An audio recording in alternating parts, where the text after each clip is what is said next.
কি গো, এইভাবে মাথায় হাত দিয়ে বসে আছো যে? চিন্তা করছি বউ, চিন্তা করছি। এত কি চিন্তা করছো? চিন্তা করছি যে আজ কয়েকদিন হলো বৃষ্টি একরকম হয়েই চলেছে, থামবার কোনো নাম নেই। এইদিকে মাঠে যে জল জমে মাঠের সব ফসল নষ্ট হয়ে যাচ্ছে। এখন কি আর করবে? ওপরওয়ালা যদি এত বৃষ্টি দেয়, এখানে তো আর কারোর কিছু করার হাত নেই। হ্যাঁ গো বউ, জমির ফসল না উঠলে ঘরে খাবো কি, সেটা একবার ভেবেছো? তার ভাবছি না বলছো? আমি তো সবই বুঝি, কিন্তু কি করব বলো? আমি তো আর বৃষ্টি বন্ধ করার মন্ত্র জানি না। হ্যাঁ গো হ্যাঁ। রামু দাদা, বাড়িতে আছো? আরে কানাই যে, আয় আয়, ওপরে উঠে আয়। কি যে বৃষ্টি শুরু হলো, চারিদিকে জলে থই থই করছে। আরে কানাই, আমাদের ফসলের কি অবস্থা? আরে হ্যাঁ, আমি তো সেই খবর দিতেই আসলাম।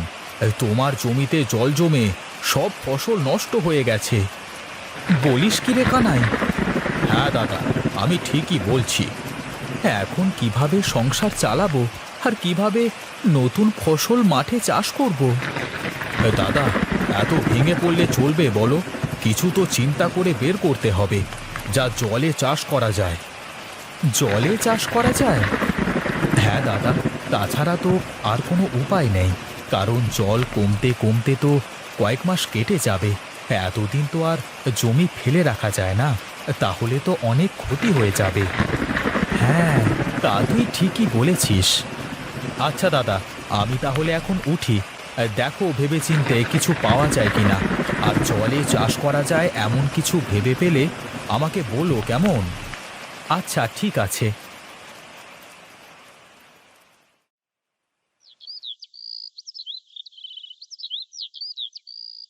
হায় রে হায়, সব ফসল তো দেখছি নষ্ট হয়ে গেছে। এখন কি করব? কি চাষ করব এই জমিতে? গ্রামে তো তেমন কোনো কাজ নেই যে সেই কাজ করে সংসার চালাবো। যাই, বাড়িতে যাই, গিয়ে দেখি কোনো কাজের বুদ্ধি আসে কিনা। আরে, ওখানে তো দেখছি লোকজন মাছ ধরছে। যাই, গিয়ে দেখি তো কি মাছ ধরছে।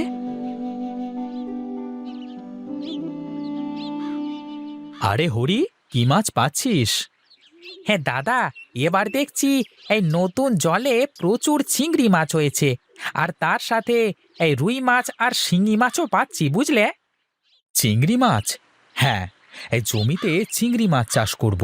জমিতে তো বেশ ধান গাছ পচা আছেই, চিংড়ি মাছ দিলে সেইগুলো খেয়ে বেশ বড় বড় হবে। যাই, একবার গলদা চিংড়ির পোনা কত করে, গিয়ে একবার খোঁজ নিয়ে আসি।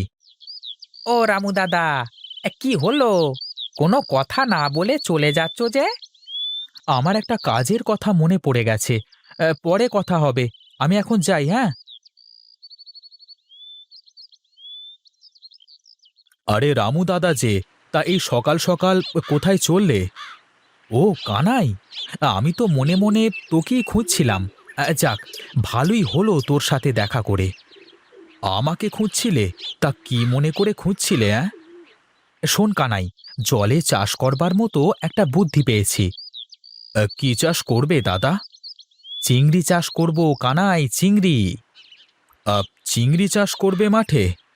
হ্যাঁ রে, শোন তবে, প্রথমে জমির চারপাশে ভালোভাবে নেট দিয়ে ঘের দেব। তারপর জমির মধ্যে চিংড়ি মাছ ছাড়ব। জল যতদিন থাকবে তাতে করে চিংড়ি মাছ অনেক বড় বড় হয়ে যাবে। হুম, তোমার বুদ্ধিটা খারাপ না, বুঝলে? তবে তাই হোক, জমিতে চিংড়ি মাছ চাষ করি, কেমন? তাহলে চল, বাজারে গিয়ে দেখি গলদা চিংড়ির দাম কত করে। ঠিক আছে দাদা, চলো।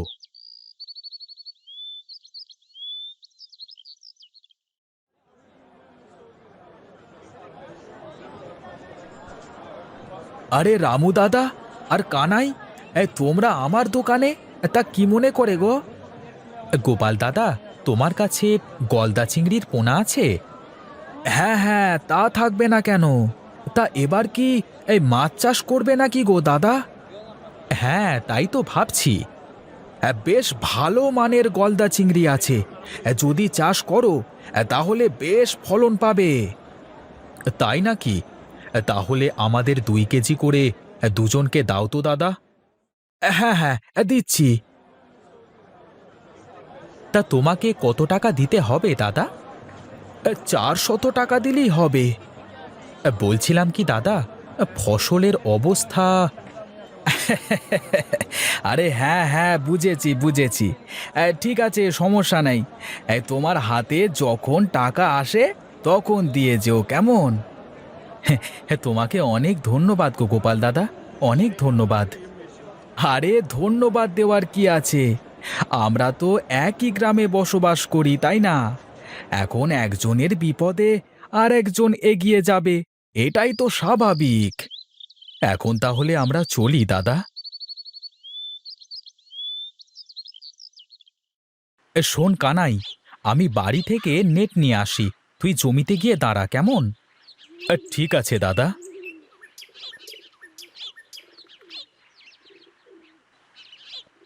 বউ, দেখো দেখো কি নিয়ে এসেছি। এ কি, তুমি কি নিয়ে এসেছো? হুমা, এ তো দেখছি কুচো চিংড়ি। ওগো, এত ছোট ছোট চিংড়ি কিনতে গেলে কেন? আরে এই চিংড়িগুলো কি আমি খাওয়ার জন্য কিনেছি? এই চিংড়িগুলো ধানের জমিতে চাষ করবার জন্য কিনেছি। মাঠে চিংড়ি চাষ করবে? হ্যাঁ গো বউ, হ্যাঁ। বলছি, তোমার কাছে বাজার থেকে যে জাল কিনে নিয়ে এসে দিয়েছিলাম, ওগুলো কোথায় রেখেছো? ঘরে আছে। কি করবে নেটগুলো? ঘের দেব, আর সেই ঘেরে এই চিংড়ির পোনাগুলো ছাড়বো। ঠিক আছে, নিয়ে আসছি।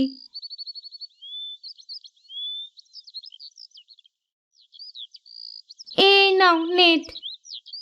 আচ্ছা, তুমি তাহলে থাকো, আমি দেখি জমিতে চিংড়িগুলো ছেড়ে দিয়ে আসি।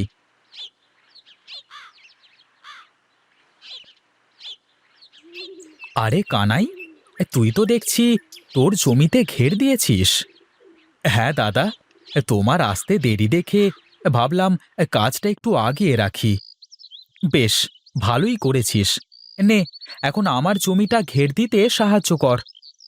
হ্যাঁ হ্যাঁ দাদা।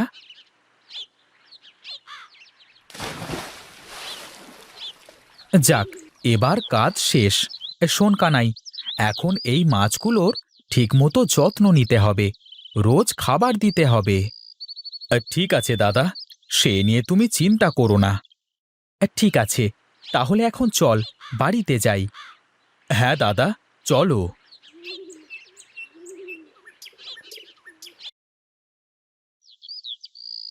দাদা, অনেক দিন তো হলো, এবার চিংড়িগুলোকে ধরে দেখা যাক কেমন হলো চিংড়িগুলো।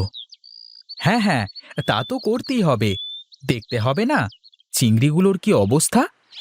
তুই তোর ঘেরের চিংড়িগুলো ধর, আমি আমার ঘেরের চিংড়িগুলো ধরছি। ঠিক আছে দাদা।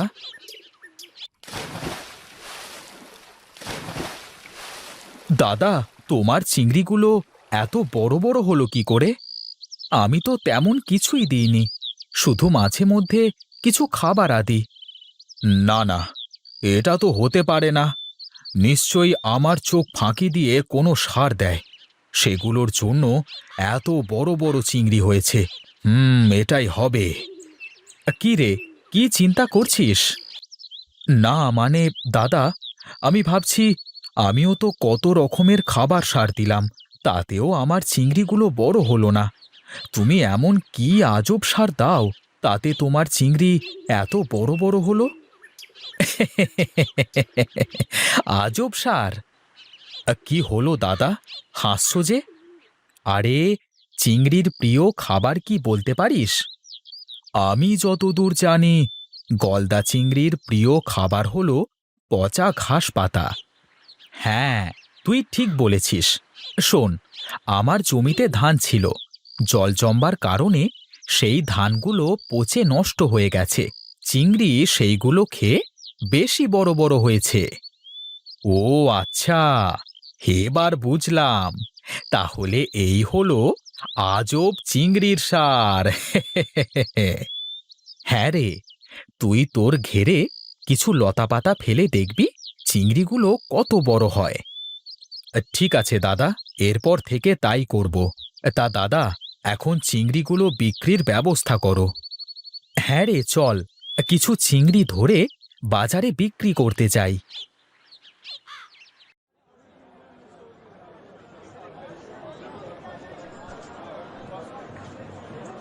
আরে রামু দাদা, এই তোমার চিংড়ি দেখছি অনেক বড় বড় হয়েছে। হ্যাঁ, তা হয়েছে। লাগবে নাকি চিংড়ি? তা কানাই, এই তোর চিংড়িগুলো অত ছোট ছোট হয়েছে কেন? দাদা আজব চিংড়ির সার প্রয়োগ করে তো, তাই রামু দাদার চিংড়ি এত বড় বড় হয়েছে। কি আজব চিংড়ির সার? সেটা আবার কি? হ্যাঁ রে, হ্যাঁ। সে যাই হোক, আমাকে 1 কেজি চিংড়ি দাও দেখি।